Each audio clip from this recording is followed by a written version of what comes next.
Beautiful souls, I'm so tired. Physically, because I cannot turn away from the pain and the suffering caused by Hurricane Helene. I have family who were impacted, they're safe. But this is going to change our lives here in this country.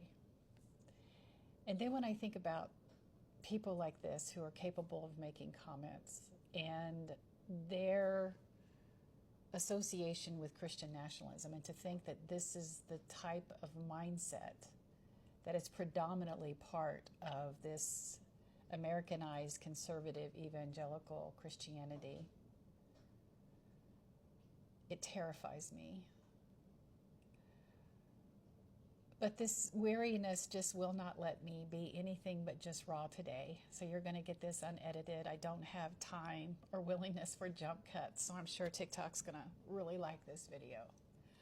But I wrote out some response because this comment deserves a response. It's so triggering for so many of us. But this is spiritual gaslighting. This is spiritual manipulation at its best. And it shows the absolute condescending, arrogant attitude that is modern American evangelical Christianity. Spiritual bypassing is harmful. This comment uses faith to avoid confronting the harsh reality that people have lost loved ones, their homes and their futures. Counting little blessings while others mourn is a blatant form of spiritual bypassing. You are minimizing another person's pain.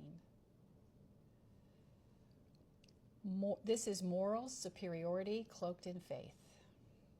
Saying, quote, "I will just trust in the Lord," implies that those who question or grieve aren't faithful enough. And I know many of you out there have been exposed to that kind of manipulative crap.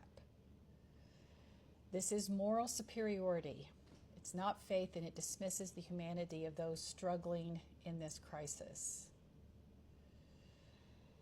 This also equates minor conveniences of safety with divine intervention, while others have lost their lives. This is not gratitude. This is spiritual bypassing that ignores the reality of immense loss. The "I wish you knew him" comment is condescending. The statement belittles others' spiritual paths, assuming that only one faith is valid. It dismisses the rich, diverse ways people find meaning and connection outside of evangelical Christianity. Once again, moral and spiritual superiority painted all over this disgusting comment. This kind of response reinforces harmful narratives. These words suggest that suffering or death is somehow ordained by a higher power, reinforcing a toxic narrative that justifies inequality and pain as God's will. These words aren't comforting. You are harmful.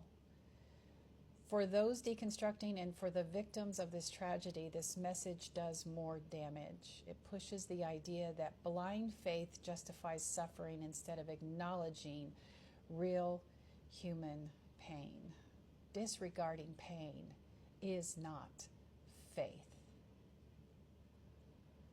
Claiming, quote, "God spared me while hundreds are dead" is not a testimony of faith. It's a dismissal of the unimaginable suffering of those who were not spared.